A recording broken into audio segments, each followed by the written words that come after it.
Hi, my name is Kelsey Caldwell. My family and I are on day 12 of our COVID quarantine with 3 really sick kids with respiratory issues. And yesterday we ended up, with the guidance of our pediatrician, being asked to go back to the ER. I just want to say thank you right away for all the prayers for our daughter. Yesterday she couldn't walk up the stairs without, we had to immediately run, go get her inhalers. We're holding her arms up. She was struggling to stand, said she was feeling lightheaded, like she was going to pass out. Her skin was very pale, to the point of blue, especially under her eyes. She's had pretty significant respiratory issues in her life, and we've never seen her as sick as she was yesterday. If you haven't been watching our videos, for the last week and a half, Syringa's been on, 2 rounds of antibiotics, steroids, albuterol, nebulizers, the whole gamut of things. We've done chest x-rays. This was the second trip to the ER. We're trying to follow everything the doctors are asking of us. We're also working really hard not to be the parents that freak out and being melodramatic and causing more issues on the system. We're just calling every time we think there's an issue, running it by our doctor, asking what they recommend we do. And yesterday was a bad one. And our experience at the ER was really cold. My daughter was very sick.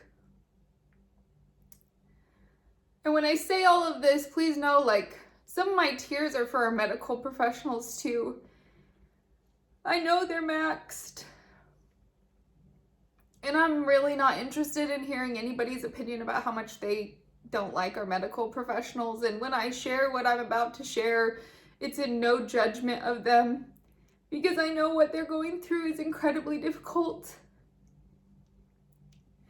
In walking through that difficult thing with them yesterday, some really harsh statements were made, which I think happens sometimes. But even when we got to the counter yesterday and I said our pediatrician had asked us to come to the ER, this comment made to me was, yeah, everybody's pediatrician sending them here. And I said, okay, well, I'm just trying to do what's asked of me. And when we got in there, Syringa's been diagnosed with pneumonia twice, confirmed, diagnosed, and then second opinion with a second trip to the ER. And essentially, the things that were said to her yesterday was, kids fare this, even if you have COVID, kids fare this pretty well. We just really need to focus on our older people. The things said to her were, you're fine. You just have a cold. You just need to go home and weather it out. The things said to her, looking at her, not even at me, were, we're really here to take care of people who will die in the next 72 hours. And if not, you're not really our patient. And I so understand the facts behind those statements. Our daughter didn't even get her blood pressure taken. Her temperature wasn't taken until right before we left. It kind of felt like we were just written off the second we walked in the door. I had a 9-year-old girl whose pediatrician told her to come to the ER, and so we came home yesterday going, you know what? We've worked every process we know how. We've used every medication we've ever used on our kids before. And what we have now is just to continue to pray. We're a huge faith-based family. I've said that before. You may not believe in God, that's okay. You may not believe in miracles, and that's okay. We've lived a crazy life where we've experienced extreme loss. I lost my first husband at 21 in a drowning accident, and we've both lost huge pieces of our health in pretty significant ways along the journey. And I'm not gonna lie, my husband and I both cried last night going, is she gonna make it? We're not stupid enough to go, hey, we all just get to, live peaceful, no problem lives forever. We weren't trying to be dramatic about it, but it's where we were. We've also experienced some incredible miracles. And I mean incredible. I experienced seizures from complex chronic migraines for 10 months that were incurable.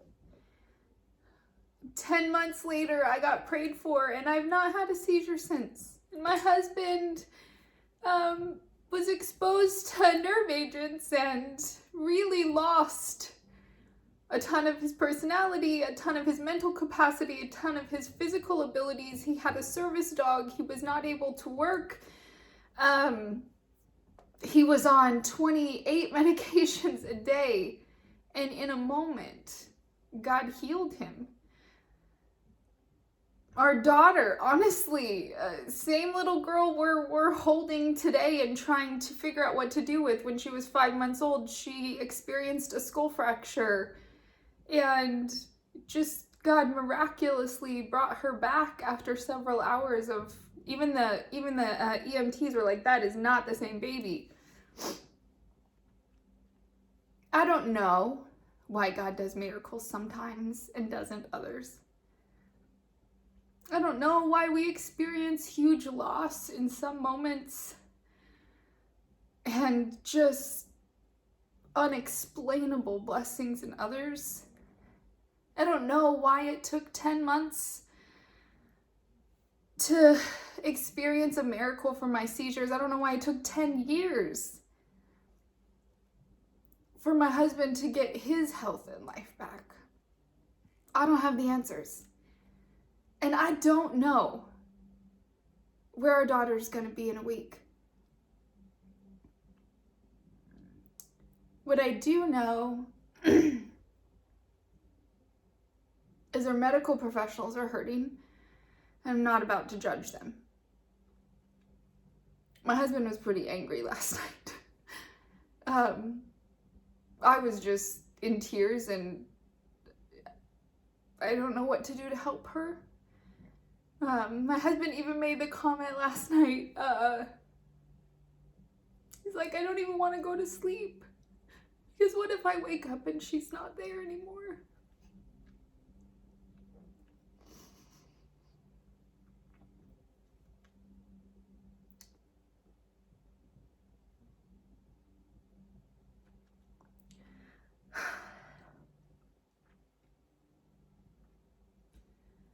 I don't know. I almost don't even know what to say on this video. I know that my daughter doesn't feel like people look at her as a person anymore. She's made comments. She's like, Mom, people just look at me and see a virus. People look at me and see a kid, not an elderly person, so I'm not worth helping.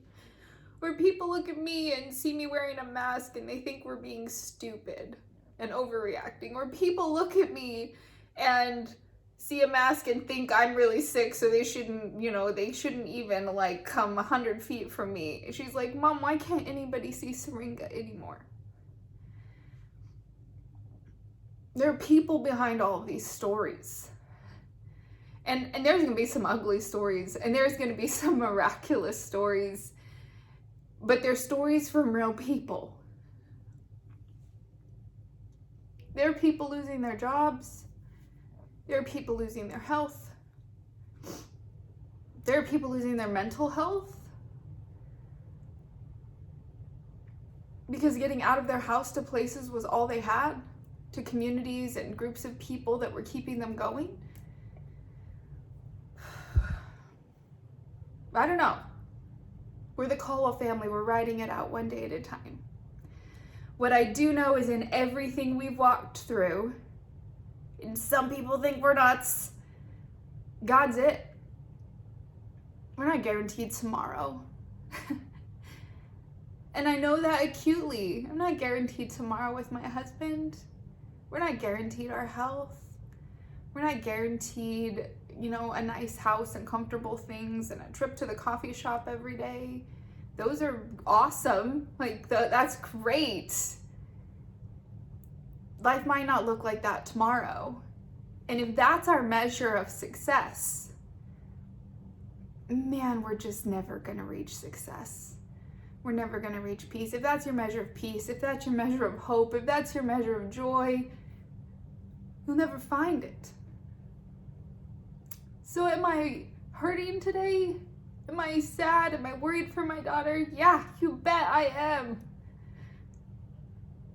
But my peace and my joy is not in all of us having perfect health, because shoot, I wouldn't have survived this long if it was. My hope is not in everything going right, because I wouldn't have made it this long if it was.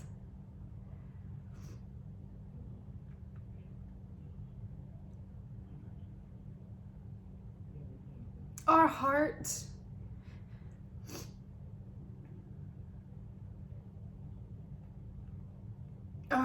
are just hurting.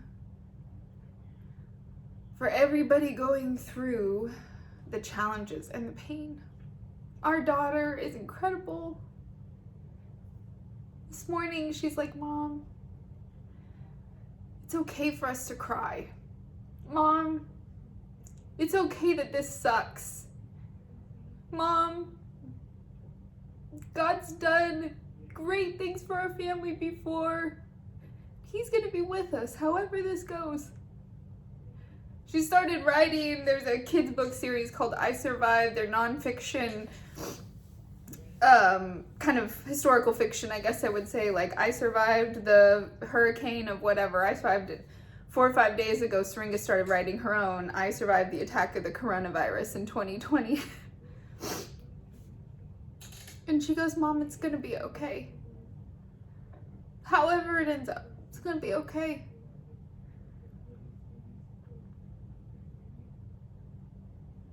I can't even wrap my head around what I went through yesterday. I can't wrap my head around the things that were said to my daughter, or the ways we've been treated, or the ways I've watched other people be treated. I can't wrap my head around the fact that the stress has turned people into inanimate objects instead of human beings.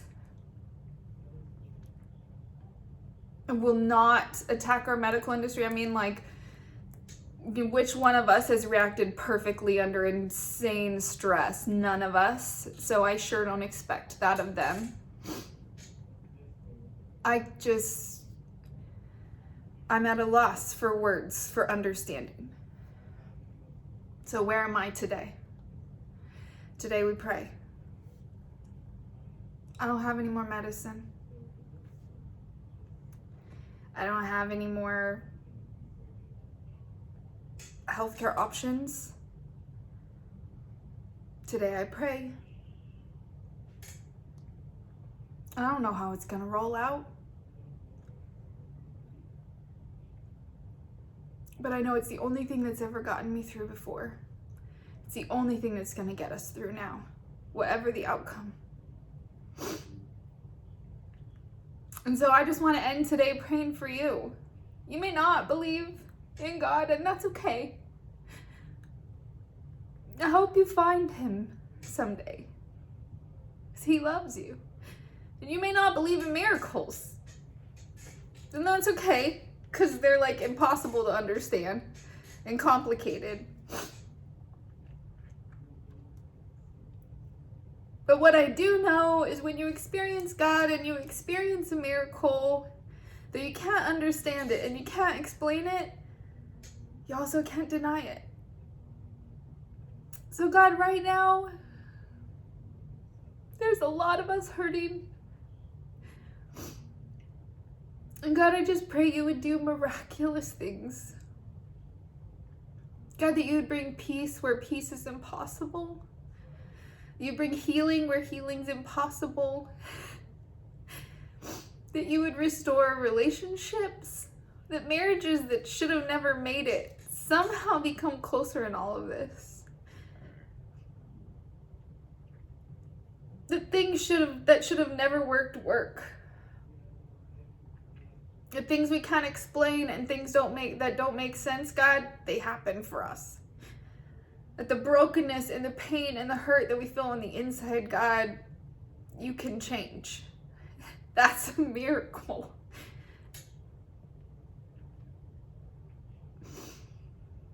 God, I pray that we'd all feel you in our loneliness, in our stress and panic and anxiety and fear, in our confusion, that we begin to know you in ways we don't understand and in ways we can't explain, but in ways we can't deny. In Jesus' name.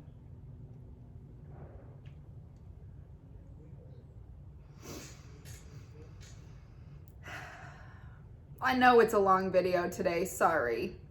I honestly hit record and didn't even know what I was gonna say. I know some of you don't see the world like I do. I don't expect you to. Some of you are gonna really disagree with some things I said. That's okay. This is just how we're walking it out. This is just how we feel. It's just what we've experienced. One family in Western Washington. We're just one data point. But this is us. We're on day 12. We're gonna keep trekking. We're going to do everything we can to walk this well. And we'll see where tomorrow takes us.